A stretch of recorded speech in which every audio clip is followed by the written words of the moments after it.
E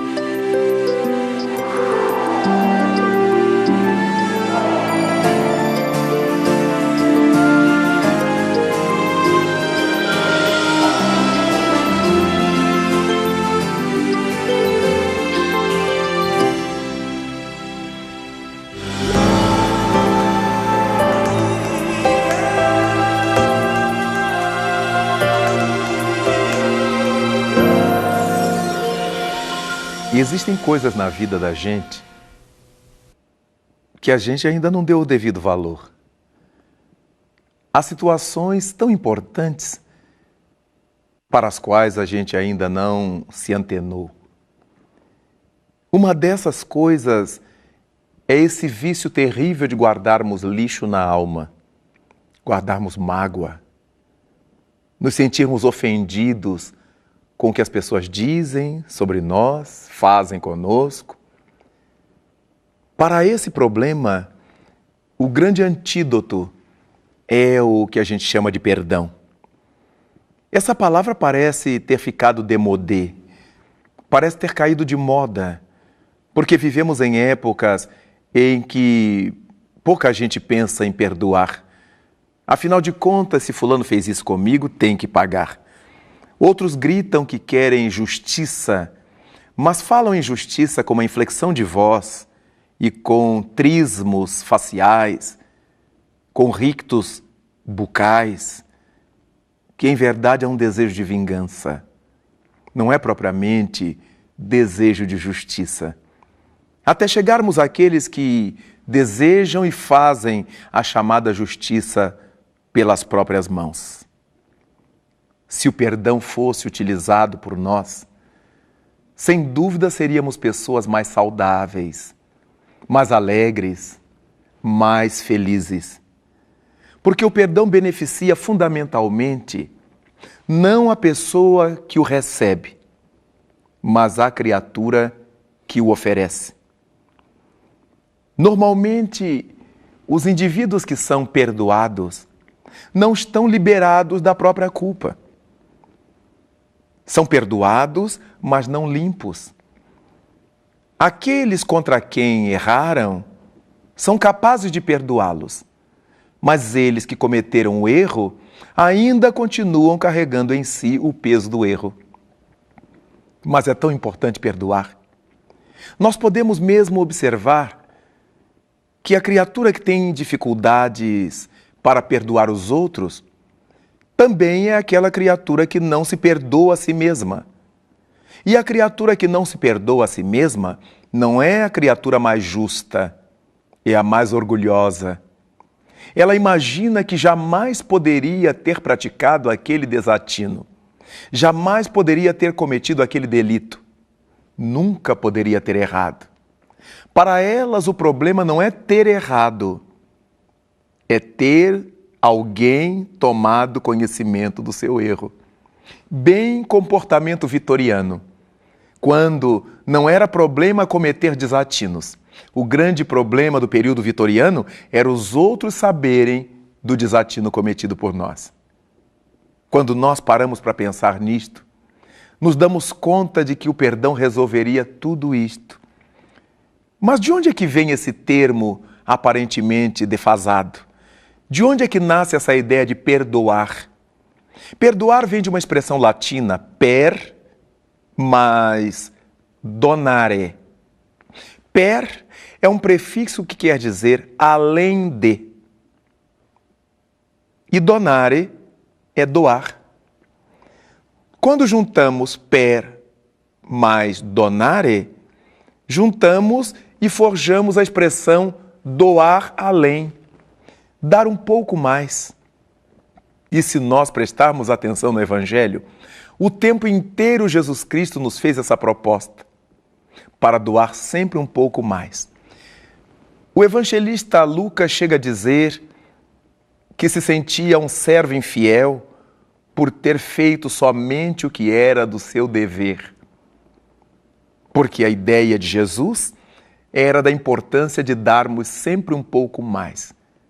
Perdonare, doar além. E é por isso que, quando nós perdoamos, Nos sentimos felicitados pelo ato do perdão. Nos sentimos bem pelo ato do perdão. Nos sentimos leves ao perdoar alguém. Mas a criatura perdoada continua carregando o peso do seu deslate, do seu deslize, do seu equívoco, do seu erro. Daí, se nós quisermos nos libertar das criaturas que erraram contra nós, temos a fórmula mágica ensinada pelo Evangelho do Cristo. Perdão. O perdão é o remédio santo. É graças a essa capacidade de perdoar que nós avançamos mundo afora com o coração limpo, sem guardar lixo dentro dele. Naturalmente, quando pensamos nessa questão do perdão, da limpeza da alma, da tranquilidade consciencial, devemos imaginar quantos indivíduos dos quais precisamos que nos perdoem. Quantas são as pessoas das quais esperamos um gesto de perdão? É verdade, porque nós erramos contra tanta gente no cotidiano. Uma ingratidão aqui, uma palavra áspera ali, um gesto indevido acolá, uma intriga, uma maledicência, um tititi que forjamos. Então, quando a consciência cai em si, nós começamos a pensar como seria bom se aquelas pessoas contra as quais agimos nos pudessem perdoar. O perdão, de fato, é o remédio santo.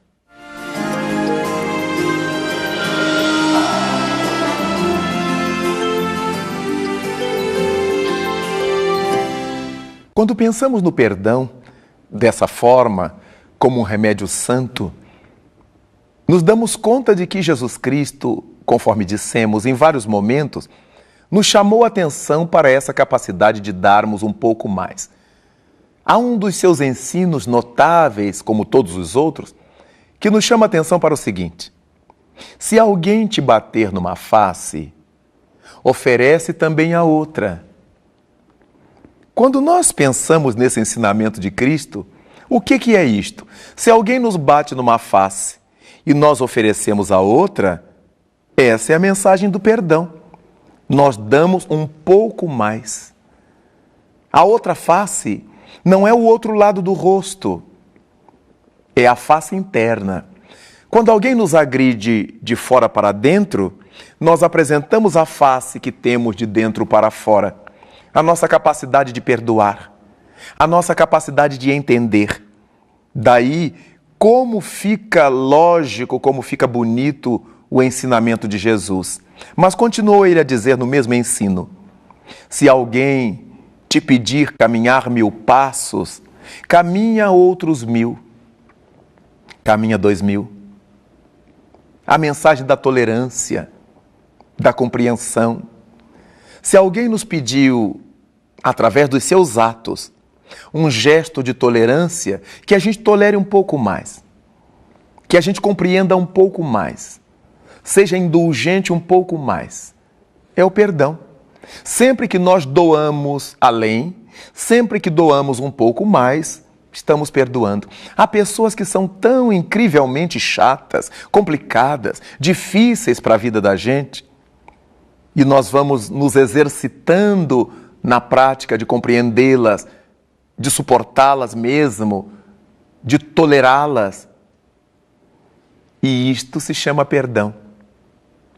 Dar além. Mas Jesus Cristo nos diz na sequência desse ensinamento: se alguém te pedir a capa, dá-lhe também a túnica. Vejamos que a ideia do ensinamento é dar um pouco mais. Porque quando nós aprendemos a doar um pouco mais de nós, estamos fazendo um esforço íntimo. Ainda não são essas atitudes em nós espontâneas. Temos que começar a agir disciplinarmente. Fazer assim porque é assim que tem que ser. É isso que a lei divina me propõe. É desse modo que eu devo ser. Começamos, como nos ensina o Espírito André Luiz, fazendo as coisas por obrigação. Depois começamos a fazê-las por hábito. Até que, depois da obrigação, depois do hábito, elas se nos tornem atitudes espontâneas.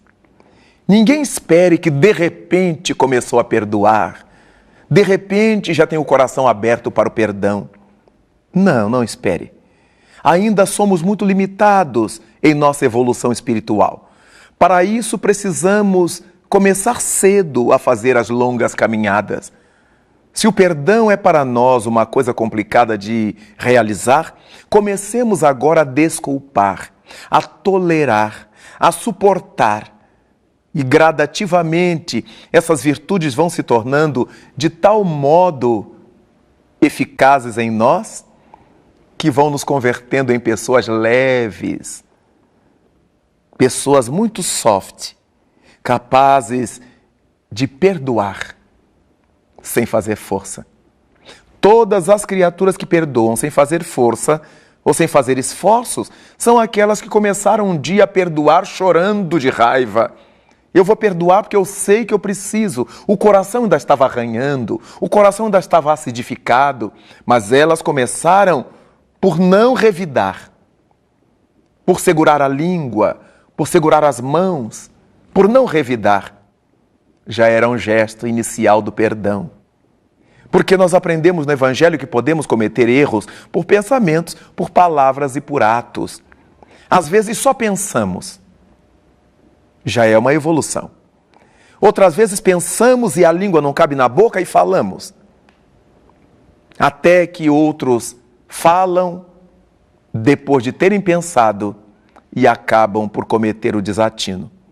Nós vamos fazer o contrário. Vamos começar a desarmar essa bomba. Primeiro, não revidamos. Depois, sequer falamos.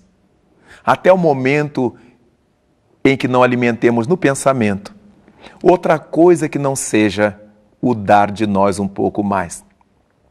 Perdoar é perdoar-se. Jamais conseguimos perdoar o mau gesto de alguém, o erro de alguém, se não conseguimos perdoar a nós próprios. Somente a partir da prática do auto-perdão, quando nos compenetremos de que não somos pessoas infalíveis, não vamos errar de propósito, mas estaremos conscientes de que nessa longa marcha da humanidade para a vitória, é muito fácil tropeçar, é muito fácil cair, mas é preciso levantar-se, dar-se a si mesmo tempo para descansar, para levantar da queda, para relaxar a mente, através do auto-perdão, que invariavelmente constitui-se a base do hétero perdão. Porque perdoar, dar além, é um remédio santo.